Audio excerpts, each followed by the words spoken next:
मुझे क्षमा कर दो माँ।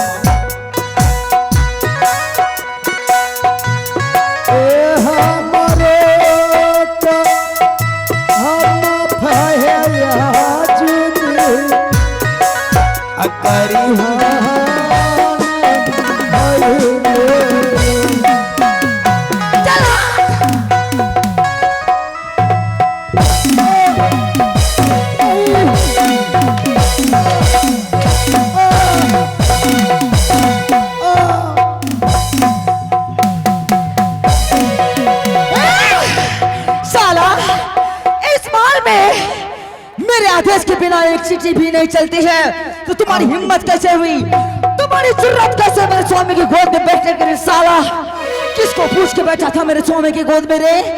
किसको पूछ के बैठा था मेरे स्वामी की गोद में?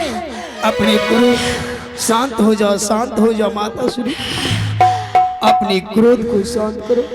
मैं अपने मन से नहीं बैठा था। तो किसके मन से बैठा था? आपके महाराज ने कहा मेरे पुत्र उत्तम कुमार से तुम दोस्ती लगाए हो, मेरे लिए दोनों संतान एक समान है, आओ मेरे गोद में बैठ जाओ। और मैं जाकर बैठ गया माँ। अबे तुम्हारे मित्र की ऐसी की तैसी हरामजादा, सबसे पहले तुम्हारी गलती तो ये हुई कि मेरे बेटे से तूने दोस्ती कर लिया। दूसरी गलती ये हुई कि मुझसे बगैर पूछे मेरे स्वामी के गोद में बैठ गया। रे हरामजादा कुत्ता। अच्छा कर दो माँ।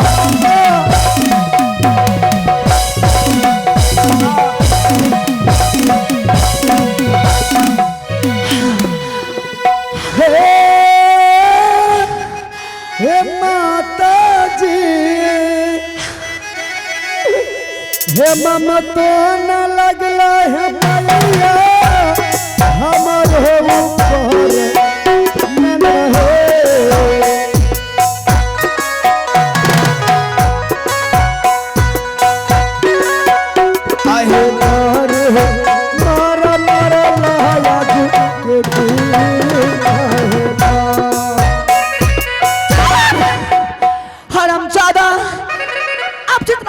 उतना सुन। मेरा बेटा उत्तम कुमार गया है तुम्हारे लिए नाश्ता लाने के लिए महल। क्या? वो नाश्ता लेके आएगा तो जितनी अभी मैं तुम्हारी पिटाई की हूँ, एक भी शब्द एक भी लफ्ज मेरे बेटे उत्तम कुमार से मत कहना। ठीक है माता श्री। अगर तूने कह दिया ना मेरे बेटे से कि तुम्हारी माँ मेरी पिटाई की है तो मैं तुमको जिंदा जमीन में दफना दूंगी। समझ गया? मैं एक भी आपके खिलाफ नहीं करूंगा माता श्री। मेरे बेटे के सामने में एक भी बूंद आंसू मत बहाना। आंसू बहाएगा तो उत्तम को पता चल जाएगा कि मैं तुम्हारी पिटाई की हूँ। नहीं बहेगा माँ, हमें क्षमा कर दो। ठीक है, सबसे पहले आंसू पोंछ। ठीक है माता श्री। पोंछ लिया? हाँ माता श्री। ठीक है, अब लगता है कि उत्तम कुमार आ रहा है। क्या? मेरे मित्र जी। माँ नाश्ता ही इतना गड़बड़ में रहा, चल के फूक मार दो ना माँ। मारो ना। क्या कर रही हो? उत्तम। हाँ माँ। तुम मेरे बेटे हो। बेटा हूँ। मैं तुम्हारी माँ हूँ। माँ हो। अब जिससे तूने दोस्ती किया है मैं तो उसकी भी माँ हुई ना। हाँ माँ। वो भी तो मेरे बेटे के समान हुए। क्यों नहीं माँ? यहाँ से तुम्हारे जाने के बाद मैंने तुम्हारे मित्र का बहुत मान सम्मान किया है इस दरबार में। अच्छा, लेकिन मुझे विश्वास नहीं है। अपनी माँ पे विश्वास नहीं है? नहीं माँ। तो ठीक है, खुद अपने मित्र से पूछ लो। ठीक है माँ। मित्र जी। हाँ मित्र जी। कोई तरह का दिक्कत तो नहीं हुआ मित्र जी? क्या आपके महल में दिक्कत हुआ? नहीं नहीं नहीं हुआ। नहीं, कहने का मतलब दिक्कत नहीं हुआ। मित्र जी मेरी माँ कैसी है मित्र जी? आपकी माँ कैसी है आप नहीं जानते हैं? हे भगवान, आपकी माँ बिल्कुल काली नागिन नहीं। क्षमा क्षमा। किसको कहता है काली क्षमा। नागिन? क्या बताऊं, कभी कभी होता है इंसान से गलती। मेरी जुबान लड़खड़ा गई। नहीं नहीं नहीं। लेकिन मित्र जी आप कुछ मुझसे छुपा रहे हैं। नहीं नहीं नहीं, आपकी माँ तो देवी है, आपकी माँ सरस्वती है, आपकी माँ लक्ष्मी है, आपकी माँ गंगा है। आपकी माँ जैसी इस गांव में भी 2-4 गो माँ हो जाए, बच्चे से लेकर बूढ़े तक सुधर जाएंगे। आपकी माँ ने जो मुझे वो मेहमानों की तरह स्वागत किया है, एक माँ है कि माँ पे है एक माँ। जीवन में कभी नहीं भूल सकता। वो बड़ी माँ है। मित्र जी, हाँ? आपके आंखों में आंसू, कैसा ये आंसू है मित्र जी? मित्र जी, इससे आप नहीं पहचान सकेंगे। अरे ये तो खुशी की आंसू है। खुशी का आंसू? जहाँ स्वर्ग जैसा घर हो, जिस घर में लक्ष्मी जैसी माँ हो। आपकी माँ जितने देखने में सुंदर लग रही है, उतना सुंदर विचार भी है। ना जाने आपकी माँ ने मुझसे कितनी मीठी मीठी बातें की हैं। बात सुनकर मेरा पेट भर गया है, नाश्ता क्या करूं?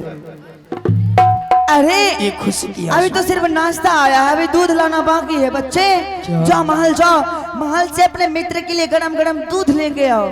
क्यों नहीं माँ? दूध चलेगा? मलाई मार के मित्र जी। नहीं नहीं नहीं, मेरे लिए नाश्ता ही काफी है। अब दूध मत पिलाओ। नहीं, अरे पहली बार अपने मित्र के यहाँ आए हो, मैं तुम्हारे मित्र की माँ हूँ, तो मैं तुम्हारा फुल स्वागत कर देना चाहती हूँ। इसका मतलब आप हमें दूध भी पिलाएंगे? हाँ क्यों नहीं। तो ठीक है माता श्री। मित्र जी, हमारे लिए आप दूध लाएंगे? ठीक है, जाओ उत्तम जाओ। परंतु जल्दी से आइएगा। धन है मेरे मित्र जी, कितना प्यार करते हैं मुझसे। साला मैं तुमको बोली थी कि मेरे बेटे के सामने में आंसू मत बहाना। एक तो तूने बोल दिया कि तुम्हारी माँ काली नागिन जैसी है। आराम चौदह में काली नागिन हूँ नहीं, मैं काली नागिन हूँ। दूसरे में तू आंसू बहा दिया। कहीं उत्तम कुमार को पता चल जाता कि मैं तुम्हारी पिटाई की हूँ, तो बताओ रे हराम चौदह, मेरा इस महल में क्या इज्जत रह जाता।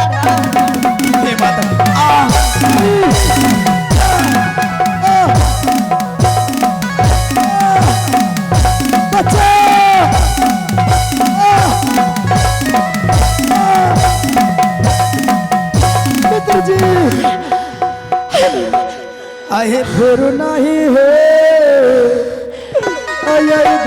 माता दे, हमें माफ कर दो माता श्री।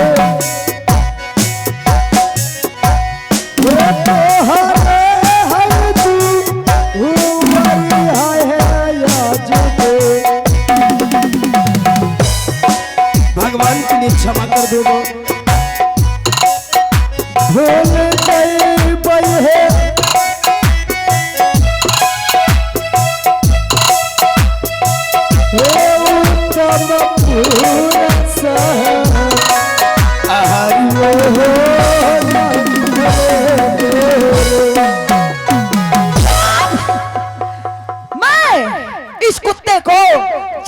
नहीं हूँ, पहचानते नहीं हूँ इसे मैं। ये कहाँ का है, क्या नाम है, क्या पता है इनका, मैं ये तक नहीं जानती हूँ।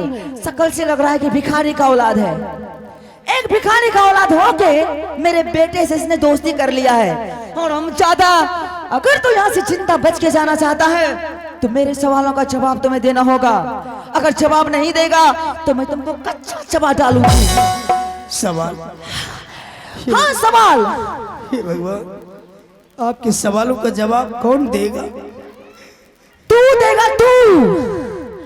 ठीक है माता श्री, आपके क्या सवाल है माँ? पहला सवाल, यानी फर्स्ट क्वेश्चन, तुम्हारा नाम क्या है? मेरा नाम भक्त ध्रुव कुमार है। आराम ज्यादा अपने नाम के पहले खुद भक्त लगाता है। लोग तुम्हें कहेंगे भक्त तो तुम भक्त हो, वरना कुछ भी नहीं हो। अपने मुख से अपनी बड़ाई अच्छी नहीं लगती। सिर्फ ध्रुव कुमार बताओ। ठीक है। नेक्स्ट क्वेश्चन, यानी अगला सवाल, तुम रहते कहाँ हो? मैं जंगल में रहता हूँ। जंगल में? जी। कोई बात नहीं, जंगल में तुम्हारे साथ कौन सब रहते हैं और इस दुनिया में अपना तुम्हें कौन कौन है? इस दुनिया में मेरा कोई नहीं है, केवल मेरी माँ है।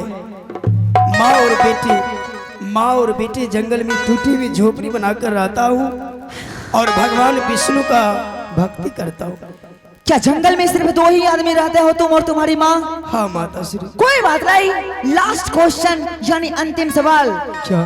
तुम्हारे बाप का नाम क्या है? हे माता श्री, मैं पिताजी के बारे में कुछ नहीं जानता हूँ। क्या? हाँ माता श्री। तू अपने पिता का नाम नहीं जानता है? एक बचपन से लेकर इतना बड़ा हुआ, अपनी आंखों से उनका सूरत नहीं देखा, तो नाम क्या बताऊं? ओह माय गॉड, क्या? ये कितनी शर्म की बात है और बड़े ही आश्चर्य की बात है कि हरामजादा 13-14 वर्ष का हो चुका है लेकिन अपने बाप तक का नाम नहीं जानता है। चल साइड हट, चल साइड हट। अभी मैं मंत्री जी को बुला रही हूँ। मंत्री जी!